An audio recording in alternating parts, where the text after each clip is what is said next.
Good morning. South Africa has been going through a tough time. The world has been going through a tough time over the last year and a half. We've heard a bit about that in this morning's discussion already, and we've heard a bit about the challenges of responsible investing. I want to focus on two things, really. The challenges of recovery in the period that we're in right now, and the longer-term perspective that we have to remember alongside the changes that are made in the economy, the investments that are made in the period ahead. And that balance between the short-term and the long-term is not straightforward. Here's a little illustration that I think captures it quite nicely. This is from an informal art group in Limpopo, and it's about the balance between the challenges that COVID-19 has imposed on us and the challenges of the economy, building an economy and investing in the future. Here's a picture of South Africa's growth over the last 70 years. So you can see how high growth in the 60s, somewhat lower growth in the 70s, and then really dismal performance in the 1980s, and some recovery in the 1990s. We had a boost to our economy in the early 2000s, but the last decade has been pretty dismal. But I want you also to look at how the balance between employment and economic activity is recorded in these numbers has changed. So economists talk about the growth elasticity of employment, the extent to which employment grows as the economy grows, and you can see how with high levels of growth, employment lags somewhat behind that a 50 or 60% rate of growth of employment relative to the growth in the economy. But for the last decade, it's as if employment has caught up. Yet unemployment has increased so much. And that illustrates the importance of getting growth going in the economy, getting growth that not only creates incomes and livelihoods, but also contributes to job creation in our economy. Slow growth in the last 20 or 30 years relative to what the economy needs is partly about slow rates of investment. Slow rates of investment and, of course, slow rates of savings to finance that investment. And there's an illustration of the trend in investment, a pickup in the 2000s, but really quite dismal savings and investment performance over the last decade. And so we have to think about the things that will improve saving and investment over the long term, not just a short-term boost to the economy. And of course, we know that the present environment is one in which government, with high levels of debt, a high level of deficit, has very little room to maneuver in boosting the economy in the short run. Now, my first message really is, it looks as though the economy is growing rather faster than the numbers show us. And so I'll say a bit about what you can see on this slide here. The bars are measures of the compensation of employees, remuneration, as measured in the quarterly employment statistics survey, the gray bars, and the brown line is the growth in the economy as measured in the GDP accounts over the last decade or so. So we're going back to 2009 here, and you can see how consistently compensation of employees, gross remuneration as measured in the QES, which is a survey of quite large numbers of formal businesses, surveys of their employment numbers and of their payment to employees quarter by quarter. Compensation of employees as measured in the QES has grown consistently faster for a decade, and it adds up to around 20% higher growth than the national accounts records over this 10 or 11 or 12-year period. Now, we're due for a rebasing. We're due for a reweighting and a recalculation of our national accounts, which Statistics South Africa and the Reserve Bank will provide in August, we hope. It's been delayed a bit, partly because of the consequences of circumstances last year. And so we will see a rebasing to 2015 accounts. We will see, as we have in the past, in all likelihood, an upward adjustment to GDP. Perhaps not as large as the 14 or 15% upward adjustment that we saw in 1919. The adjustments in more recent years have been lower than that. But nonetheless, this is a strong indication that the economy has been growing faster than we think. Where has it been growing faster? Well, partly in the kinds of things that are not very easily measured in the national accounts. Private services provided by smaller businesses and township economic activity and informal activity looks as though that's the sort of activities in which we've seen faster growth in the period of the last decade or so. Nonetheless, we have a huge unemployment problem, and we also have high levels of inequality. This graph simply shows the inequality of incomes in our economy, and also the low levels of wage income, formal wage income, that go to households in the lower quintiles of the economy. We talk about it as a poverty trap, as an unemployment-related poverty trap in our circumstances, and so that policy challenge we face is to think about what needs to be done to overcome the poverty trap, improve living conditions over the period ahead. Now, I like to remind those involved in policy discussion here that this isn't all about innovation and doing new things that we don't know how to do and are learning about. Rising living standards, as Robert Gordon illustrates so wonderfully in his study of American economic growth over the last century and a half. Rising living standards has very much to do with implementing the things that we learnt how to do globally in the 1870s and 1890s. The great revolutions in technology that brought about modernized housing, networked provision of water and electricity and telecommunications, modern transport so that the automobile gradually replaces horse-driven travel as you move from the 1870s into the 20th century. These are things the world knows how to do. We know how to do them better than we did 100 years ago, but we in emerging economies, and certainly in South Africa, still have a long way to go in implementing and investing in the capabilities that are familiar, that require engineering capacity, that require good municipal planning, that require investment in housing, and that bring about higher living standards across the economy, and not just for the wealthy and the well-established. So much of what we have to do, we know how to do, and we need, in a sense, simply to get on with it.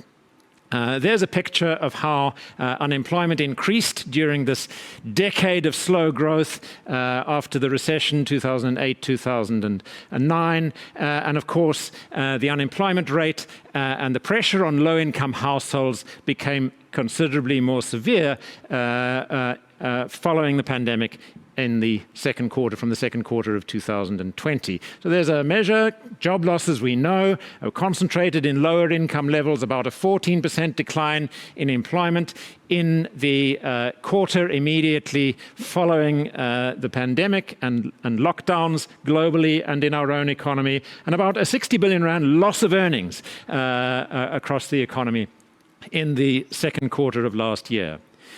The TERS payments roughly made up that 60 billion gap over the subsequent period. There were quite considerable delays in implementation, but it turns out that we paid back to workers in businesses affected by the lockdown and affected by regulations, roughly what was lost in the first quarter through the unemployment insurance fund. So we did some of the right things to keep income flowing to households. The social assistance grants also, of course, important contributors to keeping households going in these very difficult times.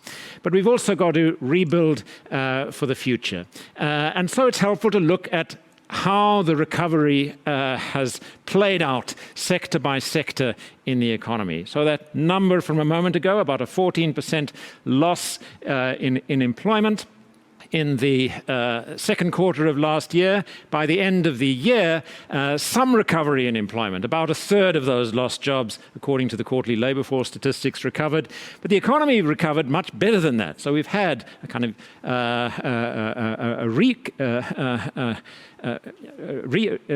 resurgence of activity in important parts of the economy by the end of last year and into the first quarter of this year. See the agriculture recovery, of course, under favourable agricultural conditions, mining boosted by favourable global commodity prices, but construction lagging way behind.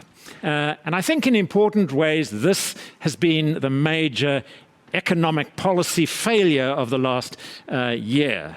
In a context of weak economic activity influenced by the regulations associated with lockdowns, we let construction, maintenance and rehabilitation of municipal services, water services, road maintenance, housing and related activities, we let that lag where it could easily have been recovered. By the middle of last year, we knew that this was a disease that mainly is a risk in closed environments, not in open working environments. As in many other parts of the world, we could have used the opportunities of slowdowns in other parts of the economy to get housing-related investment and construction activities back underway. That's the challenge we really need to address this year in 2022, 21 and 22 and in the future, partly because it's a sector that employs a lot of people.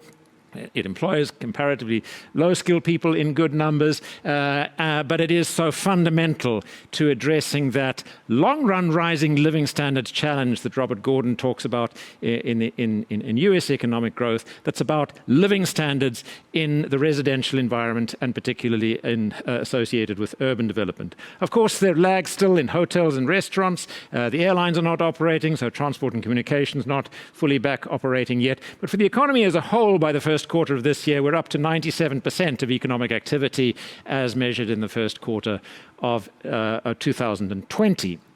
So the economy and incomes and earnings have recovered faster than employment. It looks as though employment is lagging behind the economic recovery. And that tells us that we have to do more about getting people back into work, particularly as in the second half of this year, the constraints associated with lockdown regulations ease. This is the Treasury's projection in the February budget of the pattern of economic recovery. So you see the big knock to the economy in the second quarter of last year, most of which is recovered by the third quarter already, and then very slow recovery. Of course, the Treasury, putting its models together, doesn't know what the recovery is going to look like. The world has never experienced quite this kind of shock to both supply and demand. And so economic models don't help us very much in trying to project what the recovery looks like. It turns out that our economy has recovered better than the Treasury thought, better than most economists thought in the first half or so of last year and towards the end of the year. So by the first quarter of this year, we now know we recovered somewhat faster than that. And the challenge is to try to keep that pace of recovery going this year, but also to ensure that it creates more jobs. And this is the debt challenge. The huge increase that you can see here in the gap between government spending and revenue in the second quarter of last year and the Treasury's plans to try to narrow that gap, what we've called fiscal consolidation, in order to address this rising debt curve over the next 3 or 4 years. So the Treasury is taking a cautious view on growth, which you've seen just now, and also is taking a view that that we need to get the balance between spending and revenue back down to sustainable levels, and we need to do that within a reasonable time frame ahead, 3 or 4 or 5 years. But of course, progress in fiscal consolidation, progress in raising revenue, progress in being able to afford the kind of services that government is responsible for, the kinds of security capability that we know we need, the improvements in education and health services that we need, progress in these things depends on growth. And so if the measures that are taken to constrain the economy and reach and perhaps through raising taxes and easing spending have the indirect consequence of slowing economic growth, that's a self-defeating strategy. And the difficult balance the Treasury has to consider, the difficult balance the Cabinet has to consider, but that business and civic leaders in municipalities need to have in mind as they prepare their budgets, prepare plans for the period ahead, is that balance between supporting growth but also doing so in a way, in a fiscally responsible way that narrows the gap over time between revenue and spending. It can't be done overnight. The Presidential Economic Advisory Council last year, looking at these numbers, made the point quite strongly that this narrowing of the gap between revenue and spending will take some time, and if we are to support growth alongside it, we shouldn't try to narrow that gap too quickly. Now, one reason we have the privilege in an economy with a deep and well-established financial sector, with financial institutions that can respond quickly to changing financing requirements of different sectors of the economy. One advantage of a deep financial system is that it is possible to put in place, raise funding that bridges the gap between the challenges of today and the investment and growth requirements of the long term. This, I think, is a most extraordinary picture that illustrates the capabilities, the resilience, the adaptability of our financial system. The green line at the bottom is the picture of government's borrowing requirement, that huge increase in government's financing needs associated with the increase in the main budget deficit to 13 or 14% of GDP last year is illustrated here. So in 2020, 2021, government is needing to borrow something like 10% of GDP. For most of this period, government has had a borrowing requirement, and you can see also public sector corporations, Eskom and Transnet borrowing as well, with negative finance contributions to the financial system. Financed by savings mediated through financial institutions, private corporations, but also very largely through the foreign sector. So we're an economy that for the last decade, for really as long as we can remember, has typically required to some extent on foreign savings, and that's the blue curve at the top. Quite a high level of foreign investment, foreign flows into the economy, financing the shortfalls between investment and savings in the domestic economy. What happens last year? What happens last year is not only government's borrowing requirement increases hugely, but foreign inflows into the economy reverse, and it is the domestic financial system. It's the domestic savings intermediated by our financial institutions that both takes up the loss of financing, loss of savings, if you like, coming from the rest of the world into the economy and the financing requirements of government. So we have an historically unprecedented change in financing flows in our economy in 2020, 2021. Big increase in government borrowing requirement, a decline, and in fact a reversal of foreign savings inflows into the economy. And it's a bit more complicated than that because there are shifts in domestic institutions and domestic companies, investment flows into the rest of the world that are part of those foreign flows. But the important thing is that we have a huge mobilization of domestic savings. Now, that mobilization of domestic savings is partly a good thing. The capacity of our financial institutions, the profits made in some parts of the economy to be channeled into the investment requirements, the financing requirements of government and of households that are in need of additional borrowing during the course of the year. But it's really a story of deleveraging of almost all of the private sector and private corporations particularly, curtailing investment hugely. So big cutbacks in investment.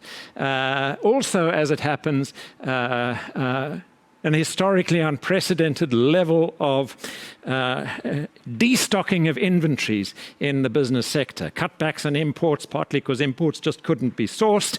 Cutbacks and sales of stocks to meet demand. And so we have an increase in the destocking of inventories to a far greater extent last year than we've ever seen before. Now, there's a good story about growth that's built into that, because there will be a restocking of inventories. There'll be inventory accumulations again as the economy gets going that will add to growth, that will add to demand in the economy.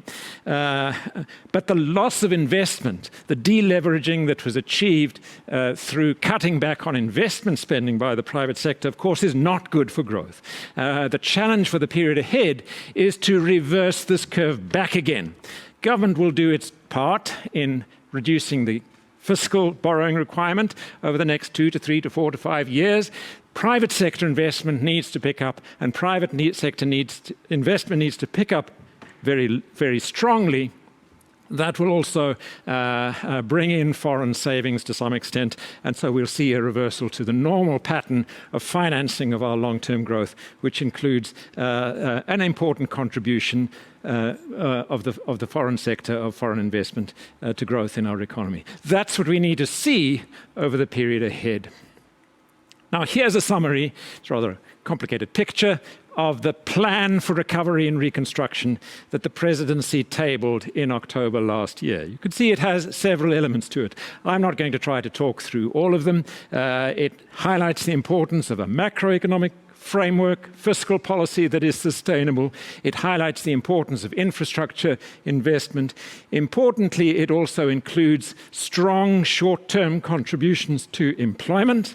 And we had in the final quarter of last year, over 300,000 young people employed through this presidential employment program in schools, as teaching assistants, as sports coaches, providing security and maintenance services to some extent in schools. That's a great way of creating jobs quite quickly. 25,000 schools and school principals and school governing bodies can very easily absorb 8 or 9 or 10 or 15 young people as additional workers, new job opportunities, great learning experience for young people, but additional capacity in those schools. We need to take the same approach to creating jobs in other services as well. Health services, police and security services, all could benefit from the kinds of short-term mobilization of young people at the minimum wage over time, incorporated into the service delivery responsibilities of government. We shouldn't think that we employ too many people in government. We don't employ too many people. We don't employ enough young people getting work experience, getting internship and learning opportunities in supplementary service activities that are the responsibilities of governments, national, provincial, and municipal, but also could be supplemented by internships and employment creation by businesses. And so I would want to emphasize, alongside government's employment programs, the need for far greater mobilization of young people in service-related activities in the business sector, as well as a complement to the President's employment stimulus. Tourism recovery will take a bit longer.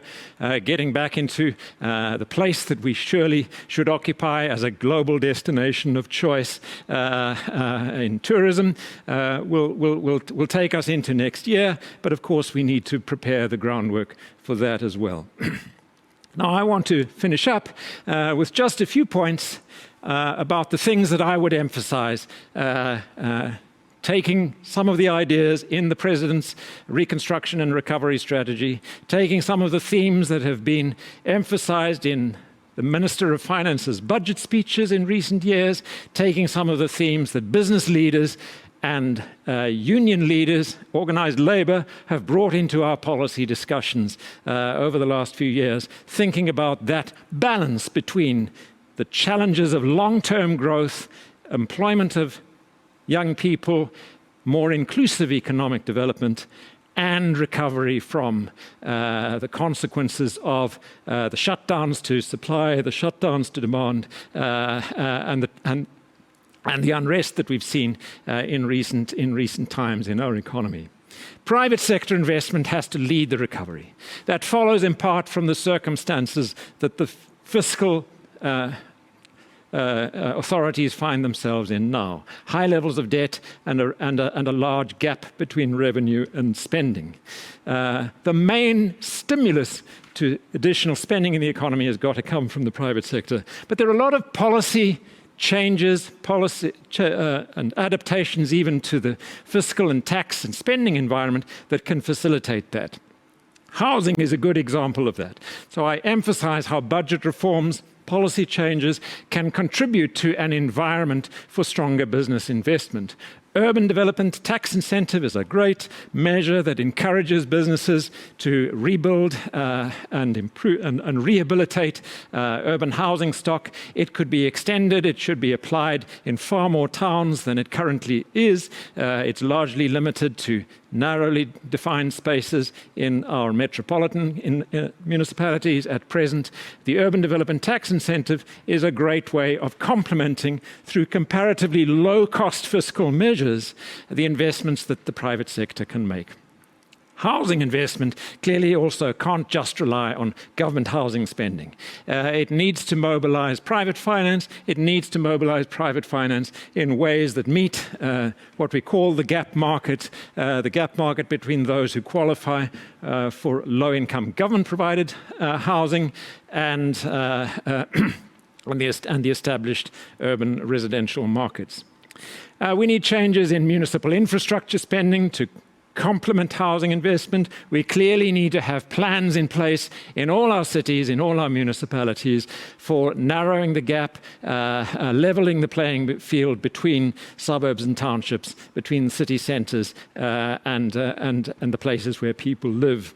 Electricity and water investment are important parts of that. We have challenges in health financing that needs to be addressed, in unemployment insurance and in income support to the poor. We need to address some long-standing fiscal imbalances. We have a road accident fund arrangement that is unsustainable and unaffordable. The road accident benefit scheme proposal has been on the table for about 20 years now. It's 20 years since a commission of inquiry made recommendations.